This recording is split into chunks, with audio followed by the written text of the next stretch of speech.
Salió solo, con la cámara colgada al cuello y esa tranquilidad de quien ya conoce el camino. Lo que iba a ser una caminata de 3 días en plena naturaleza, como un último respiro antes de la graduación, terminó convertido en un misterio que nunca dejó de doler. Noah Whitaker nunca regresó. No hubo llamadas de auxilio, ni rastros de equipo roto, ni señales de que hubiera luchado por sobrevivir. Simplemente desapareció en un tramo de más de 200 millas del famoso Sendero de los Apalaches, en el este de Estados Unidos. Este sendero ya había visto casos de personas extraviadas antes, pero lo de Noah fue distinto. Lo único que dejó fue un silencio inquietante. Durante 5 años su nombre no se apagó. Sonaba en estaciones de guardabosques, en vigilias organizadas por su familia, en carteles pegados en los avisos de los caminos. Hubo búsquedas que iban y venían, equipos de rescate que recorrían el monte, voluntarios que se unían con linternas y mochilas, y sin embargo, nada. Noah se convirtió en una de esas leyendas que los caminantes contaban alrededor de la fogata. Otro fantasma del sendero, otro joven que el bosque decidió no devolver, hasta que una mañana cargada de neblina, en la frontera de Tennessee con Carolina del Norte, todo cambió. Un grupo de campistas decidió instalar sus casas de campaña en un sendero poco transitado. Uno de ellos escuchó un ruido extraño y, curioso, se internó solo en el bosque. Lo que encontró hizo que el nombre de Noah Whitaker volviera a los titulares y revelara una verdad para la que nadie estaba preparado. Porque esta no es solo la historia de un chico que desapareció. Es un misterio que rompe con la lógica, que nos recuerda lo fácil que es para el bosque tragarse a alguien, y lo raro que resulta que lo devuelva. La verdad detrás de la desaparición de Noah se quedó oculta entre el musgo y las sombras durante media década, esperando. Ahora, por fin, ha salido a la luz. Pero como sucede con los grandes misterios, la respuesta solo trajo consigo más preguntas. Lo que encontraron ahí no fueron únicamente huesos. Había también una cámara, un cuaderno y una fotografía que Noah nunca alcanzó a mostrar. Una imagen final que heló la sangre de cualquiera que la vio. Esta es la historia de Noah Whitaker, del Sendero de los Apalaches, y de un secreto que jamás debió ser revelado. Noah Whitaker tenía 17 años, y no era de esos chicos que llaman la atención a simple vista. Más bien era el tipo callado, el que se quedaba en su rincón pensando mientras los demás hablaban. Era el estudiante que se quedaba después de clases para preguntar sobre algo que ni siquiera estaba en el examen, con las botas llenas de tierra y la cámara siempre enredada en la mochila. Vivía en Asheville, Carolina del Norte, un lugar rodeado de montañas y bosques, donde se sentía más en casa bajo el dosel de los árboles que entre la multitud, acompañado solo por el canto de los pájaros y el clic de su cámara. No era un buscador de emociones extremas ni un imprudente. Noah era curioso, y para él, el senderismo no era un pasatiempo, era un idioma propio. Conocía los senderos locales mejor que muchos guardabosques. Había recorrido cientos de millas solo, cruzando arroyos y caminos empinados, fotografiando salamandras raras y cordilleras cubiertas de nubes. Su sueño era completar todo el Sendero de los Apalaches después de graduarse, desde Georgia hasta Maine. Más de 1900 millas. Tenía los mapas, el equipo, incluso un cuaderno lleno de bocetos a mano de cada tramo. Lo llamaba la caminata larga. Pero antes de ese gran sueño, planeó un último viaje corto. Una caminata de 3 días por un tramo que aún no conocía, cerca de Blood Mountain. Quería que fuera tranquila, intencional, una especie de despedida del chico que había sido antes de enfrentarse al mundo adulto. Salió un martes por la mañana, a finales de marzo, con su mochila organizada al detalle, tienda, saco de dormir, comida de montaña, cámara, cuaderno y una brújula que le había dado su abuelo. Prometió avisar a su familia el viernes. La última foto que envió a su mamá mostraba un sendero iluminado por el sol de la mañana, con nubes enrolladas debajo como espuma de mar. Su mensaje decía: se siente como caminar al borde del mundo. Era la última vez que alguien supo de él. No volvió. Su teléfono dejó de pitar, su GPS no marcaba nada inusual, y luego nada en absoluto. Se había desvanecido en uno de los corredores de naturaleza más transitados del país. Sin adiós, sin señal, sin sonido, como si el bosque se lo hubiera tragado entero. El 27 de marzo del 2023, el pronóstico anunciaba cielos despejados con una ligera probabilidad de neblina en la montaña, ese tipo de neblina que llega y desaparece como un suspiro. Noah estaba fuera de la casa familiar en Asheville, revisando los cierres y correas de su mochila, cada hebilla y cremallera revisada 2 veces. No tenía prisa. Nunca la tenía. Para él, el senderismo no era una carrera, era un ritmo, un ritual. Partió poco después del amanecer, acompañado de un amigo de la familia que lo llevó hasta el inicio del sendero cerca de Neel's Gap, en Georgia, donde los Apalaches serpentean sobre la Blue Ridge como una cicatriz antigua. Su mamá, Elise, lo vio desaparecer entre los árboles, con el corazón apretado entre orgullo y preocupación. Noah ya había hecho recorridos similares muchas veces, pero este era diferente. Faltaban apenas 2 meses para su graduación, y él planeaba su primera caminata larga en solitario. Esta caminata de 3 días por Blood Mountain Wilderness era su ensayo, su prueba final. Había prometido enviar un mensaje cada noche cuando tuviera señal. Esa misma tarde, Elise recibió una foto. Noah estaba encaramado sobre un risco, rodeado por un velo de neblina, mientras el bosque se extendía kilómetros abajo. «Borde del mundo», escribió bajo la imagen. Su rostro mostraba una alegría tranquila, casi reverente. Esa fue la última vez que alguien vio o escuchó algo de él. Cuando llegó el viernes sin un mensaje, Elise no se alarmó de inmediato. Perder señal por un día era normal en esos senderos, pero al sábado por la mañana, sin llamadas ni mensajes, sin ver a Noah regresar con las mejillas quemadas por el sol y las botas llenas de lodo, la preocupación se convirtió en pánico. Llamó al sheriff y así comenzó una búsqueda que cambiaría todo. El primer día aún había esperanza. Guardabosques del Parque Estatal de Vogel desplegaron mapas y radios. Conocían bien el terreno. Sabían que a veces los excursionistas se perdían, pero generalmente aparecían en pocas horas, en un desvío del camino o acampando a un costado del sendero. Lo que hacía diferente el caso de Noah era que él conocía el terreno mejor que muchos. La búsqueda comenzó cerca del mirador donde había tomado la última foto. Se organizó una cuadrícula. Drones sobrevolaban el área buscando cualquier destello de color entre el verde intenso del bosque. Llegaron voluntarios, excursionistas locales, amigos de la escuela, extraños con linternas y mochilas. Blood Mountain no era la sección más salvaje del sendero de los Apalaches, pero era denso, silencioso, y mucho más implacable de lo que muchos imaginaban. Para el tercer día, el optimismo empezó a menguar. Los perros rastreadores encontraron un rastro cerca de Gerard Gap, pero lo perdieron junto a un arroyo. Descubrieron huellas de botas, una sola, sin marcas de arrastre, sin señales de caída. Su tienda seguía intacta, su mapa plegado entre piedras como si fuera un marcador improvisado. Cada día llegaban más personas, helicópteros, perros de rescate, equipos especializados. Elise permanecía cerca del campamento de comando, aferrada al teléfono como si pudiera sonar en cualquier momento, pero nunca lo hizo. Al final de la semana habían cubierto más de 30 millas cuadradas sin rastro de él. Era como si Noah Whitaker hubiera desaparecido entre los árboles, dejando solo vacío. Al sexto día, cuando la esperanza empezaba a convertirse en desesperación, una guardabosques llamada Denise Pard vio algo extraño en una pendiente cercana a la cara este de Blood Mountain. No era obvio. Un destello de tela donde no debía estar, medio cubierto por agujas de pino caídas y ramas entrelazadas. Tras comunicarlo por radio, avanzó entre el matorral y lo que encontró la heló en seco. Era una tienda medio derruida, montada en un ángulo extraño, lejos de cualquier sendero marcado. No era un lugar donde alguien elegiría acampar por gusto.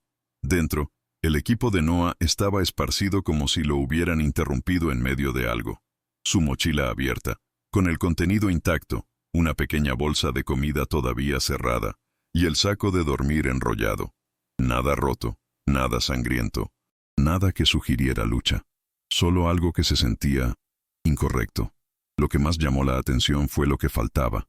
Uno de sus botas, la cámara Canon que siempre llevaba colgada al cuello y su brújula. La otra bota estaba al lado de la mochila, ligeramente húmeda y cubierta de hojas.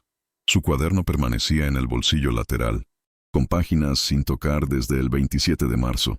La última entrada decía: escuché movimiento cerca del campamento anoche. Probablemente ciervos. Aún no dormí mucho. Los guardabosques ampliaron la cuadrícula de búsqueda de inmediato. Trajeron perros entrenados en rastreo de cadáveres, pero el rastro no llevaba a ningún lado. El lugar no tenía sentido. Noah nunca habría acampado tan lejos del sendero sin razón. No había señales de accidente, de caída, de tormenta. ¿Y la bota? ¿Por qué dejarla atrás? La desaparición de la cámara era aún más inquietante. El equipo fue embalado y marcado, pero no aparecieron más pistas. Solo una tienda abandonada en medio del bosque, como si Noah hubiera salido un momento y nunca regresara. Cuando alguien se pierde en la montaña, hay patrones. Los manuales de búsqueda y rescate hablan de comportamientos comunes. Se da vueltas, se baja buscando ayuda, se busca agua, se intenta regresar al último punto conocido. Pero Noah Whitaker no siguió esas reglas. Su campamento, a medio kilómetro de cualquier sendero marcado, indicaba algo distinto. No era un accidente, ni confusión. La elección fue deliberada. La pregunta era, ¿por qué ahí? Cuando los expertos empezaron a analizar la escena, notaron que las razones por las que un excursionista abandona un sendero suelen ser tres: lesión, confusión, o seguir algo o a alguien. La primera no encajaba. No había marcas de arrastre, ni sangre, ni equipo dejado en pánico. La segunda tampoco. Noah tenía GPS, mapas topográficos y experiencia suficiente para no perderse. Eso dejaba la tercera. Alguien o algo que lo hizo desviarse, un ruido, un movimiento, un llamado que parecía lógico en ese momento. El diario de Noah dejó una pista inquietante. La última entrada decía algo así como: movimiento demasiado cerca para sentirme cómodo. Si fuera un animal, habría escrito más detalles. Si hubiera sido otra persona herida, habría revisado cuidadosamente. Noah no era de los que se arriesgaban sin pensar. Esto sugería que lo que percibió no era común, algo que no entendía, algo que tal vez no era humano. Durante los días siguientes, surgieron teorías como setas en la oscuridad. Algunos pensaban que se había perdido, otros que alguien lo había seguido, otros más, que había caído en manos de un extraño en el bosque. Nada encajaba completamente. No había signos de lucha, ni heridas defensivas, ni objetos perdidos que indicaran la presencia de una segunda persona. Solo un vacío, una ausencia que parecía casi intencional. 10 días después de que iniciara la búsqueda, cuando ya se pensaba más en recuperación que en rescate, un voluntario encontró un pedazo de papel parcialmente sumergido en un arroyo cerca de Slaughter Gap.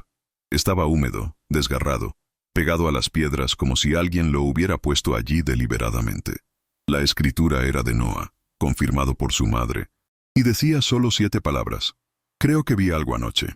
Sin fecha, sin contexto, nada más. El hallazgo cambió la dinámica de la búsqueda. Ya no se trataba de un excursionista perdido. Ahora se hablaba de alguien que había visto algo que no podía explicar, algo que quizá lo estaba observando. La nota estaba a más de 1 milla del campamento fuera de sendero, bajo el agua y con piedras encima, como si alguien quisiera que se encontrara, pero solo parcialmente. Los investigadores empezaron a mirar todo con más cuidado, sabiendo que Noah no se había perdido por accidente. 2 días después de que recuperaran los restos de Noah del barranco, un segundo equipo regresó a la zona para revisar cualquier cosa que se hubiera pasado por alto. No esperaban mucho, era procedimiento estándar, pero lo que encontraron cambió todo. A solo 15 metros pendiente arriba de la roca donde hallaron su cuaderno, había un símbolo grabado en la corteza de un abedul. Un círculo con 3 líneas que formaban un triángulo en el centro. Tenía décadas de desgaste, pero seguía siendo reconocible. No estaba solo. En las siguientes horas hallaron 6 símbolos más, todos en un perímetro reducido alrededor del sitio. Algunos eran recientes, con la savia aún fresca. Otros, casi engullidos por la corteza nueva, pero todos idénticos. Alguien los había hecho a propósito, con intención, y eso hizo que uno de los investigadores buscara en antiguos archivos de folclore. Allí encontró un diario de un ermitaño del siglo XIX, Silas Reed, que vivió solo cerca de Pine Hollow y había dibujado exactamente el mismo símbolo. Reed lo llamaba la marca de protección, usada para mantener alejados a los observadores y marcar los límites de lo que él llamaba la tierra silenciosa. Hablaba de voces en la noche, de formas que se movían sin hacer ruido, y creía que algo vivía en el bosque que no quería ser visto. Curiosamente, Reed desapareció en 1891, y su diario fue lo único que quedó de él. Ahora, más de un siglo después, la misma marca aparecía alrededor del sitio donde Noah había muerto. El primer titular nacional llegó en menos de 24 horas. Adolescente desaparecido hallado tras 5 años con diario que describe presencia fantasmagórica en el bosque. La historia se propagó como pólvora. Noticias en televisión, podcasts, hilos en Reddit con cientos de comentarios. La última foto de Noah, la del gesto de terror señalando algo detrás de él, se filtró anónimamente y se volvió viral en cuestión de horas. La gente discutía, compartía, debatía, mientras los símbolos y las fotos se convertían en íconos de un misterio que parecía real y tangible. Para los locales, sin embargo, esto no era entretenimiento. Algunos cortaban árboles con los símbolos, otros colgaban cruces en los porches. Sabían que no era contenido para Internet, sino una advertencia. El bosque no había terminado. Noah había dejado algo atrás que no podía explicarse y que, de alguna manera, seguía moviéndose. La noticia había hecho que el mundo se enterara, pero quienes conocían la zona sabían que lo más aterrador aún estaba oculto entre los árboles. En julio, casi un mes después del hallazgo, Elise Whitaker decidió volver al bosque. No hubo cámaras ni reporteros, solo ella, un guía de guardabosques y las cenizas de Noah. El verano apretaba con calor, pero el sendero estaba silencioso, vacío. Cada paso que daba se sentía pesado, cargado de recuerdos y de la sensación de que el bosque la estaba observando, como si supiera quién era y qué buscaba. Llegaron al pie de la formación rocosa que los locales llamaban el Pulgar del Diablo. Elise se detuvo, levantó la mirada y simplemente respiró. No dijo nada, porque no había palabras que pudieran abarcar lo que sentía. El equipo la guió hasta el barranco donde habían encontrado los restos de su hijo y restauraron cuidadosamente el lugar, respetando cada señal, cada piedra removida. Allí estaba el árbol donde hallaron su diario, intacto y silencioso, como esperando que alguien recordara lo que había sucedido. Al pie del árbol, Elise colocó una carta que había escrito para Noah, doblada con cuidado y sellada con cinta adhesiva. No la leyó en voz alta, pero más tarde le contó a un amigo que decía algo como: «Finalmente te traje a casa». Espolvoreó una pequeña porción de las cenizas sobre la base del árbol, dejando que el viento se llevara el resto hacia el barranco. Fue un adiós silencioso, íntimo, sin cámaras ni titulares, solo una madre y su hijo, unidos por última vez en el corazón del bosque. El guardabosques observaba en silencio, respetando el momento. No había necesidad de palabras, ni de rituales complicados. Solo un instante de paz, un acto de amor y de cierre que el bosque parecía conceder después de años de misterio y angustia. Elise permaneció allí varios minutos, inmóvil, escuchando nada más que el silencio, los susurros lejanos del viento y el crujir suave de las hojas bajo sus pies. Cuando finalmente se dieron la vuelta para regresar, no había cámaras ni espectadores, nadie que registrara el momento. Solo la sensación de que el bosque, que tantas veces había ocultado y protegido sus secretos, había entregado algo de vuelta. Por primera vez desde que Noah desapareció, Elise salió del bosque con un cierre parcial, con la certeza de que, aunque el misterio no desapareciera del todo, ella había cumplido su parte. Había traído a su hijo a casa. 3 semanas después de la ceremonia de Elise, una joven llamada Jenna Cruz subió un video a un foro de mochileros. Estaba haciendo un recorrido en solitario por el Blue Ridge Loop, a unas 16 kilómetros al sur del barranco donde habían encontrado a Noah. El clip duraba poco más de 1 minuto, pero se volvió viral rápidamente. Jenna filmaba mientras pasaba entre los árboles y de repente se detenía, con la voz baja, como si temiera romper el silencio absoluto del bosque. «Anoche se sintió raro», decía, con un hilo de nerviosismo en la voz. La cámara se movió de manera brusca y enfocó un tronco de árbol a la derecha de su campamento. Allí, grabado en la corteza, estaba el mismo símbolo, un círculo con 3 líneas cruzadas, fresco, con la savia aún húmeda. Ahí está, recién hecho, profundo y limpio, igualito a los que encontraron cerca del campamento de Noah, murmuró, con una risa nerviosa. El comentario de Jenna hizo que el foro explotara. Advertencias, teorías y bromas se mezclaban en los hilos. «No acampen ahí de nuevo», decían unos. «No es coincidencia», Revisen sus tiendas esta noche, decían otros. Entre todos los mensajes, uno destacó. Era de un usuario nuevo, sin foto ni historial, llamado Watcher 3. Su mensaje era breve y críptico. Se está moviendo otra vez. Nadie sabía a ciencia cierta qué quería decir, pero quienes habían seguido la historia de Noah entendieron el peso de esas palabras. El bosque no había olvidado. La presencia que había atrapado a Noah, la misma que marcaba la tierra con símbolos y vigilaba desde las sombras, seguía activa. No se trataba de un fenómeno aislado ni de un simple rumor. Algo estaba ocurriendo. Algo que desafiaba la lógica y que se movía entre los árboles sin ser visto. Las marcas frescas confirmaban que no era una historia cerrada, que lo que había comenzado con Noah no había terminado con él. La atención mediática no tuvo el mismo alcance que con Noah, pero la alarma creció en los círculos de mochileros, foros de supervivencia y comunidades locales. Quienes conocían la historia entendían que no era un juego. El bosque seguía siendo territorio de lo inexplicable, y cualquier paso en él podía significar encontrarse con algo que no pertenecía a este mundo. Jenna solo había registrado un fragmento, pero el mensaje era claro. Lo que Noah enfrentó no estaba enterrado, solo había cambiado de lugar. Después del video de Jenna, algunos investigadores empezaron a revisar casos antiguos que parecían olvidados. 5 desapariciones en un radio de 80 kilómetros alrededor de Pine Hollow comenzaron a destacar por sus similitudes. Jóvenes, experimentados en senderismo, solos o en grupos pequeños, desaparecían cerca de tramos de bosque densos y poco transitados. Todos habían dejado algún rastro: fotos, diarios, mensajes de texto, indicios de vida antes del silencio absoluto. Entre ellos estaba Hayley Brooks, de 24 años, desaparecida en 2011 cerca de Cow Rock Knob. Su diario fue encontrado años después, con páginas arrancadas y una línea subrayada que decía: "No les gusta la luz". Michael Trent, de 20 años, desapareció en 2006 cerca de un manantial al oeste de Pine Hollow. Su última señal celular lo colocó fuera del sendero y el perro rastreador perdió su rastro en el borde de una loma. Todo apuntaba a un patrón: desapariciones en zonas donde el bosque parecía más denso y cerrado. El hallazgo de los símbolos frescos cerca del sitio de Noah reactivó los archivos antiguos.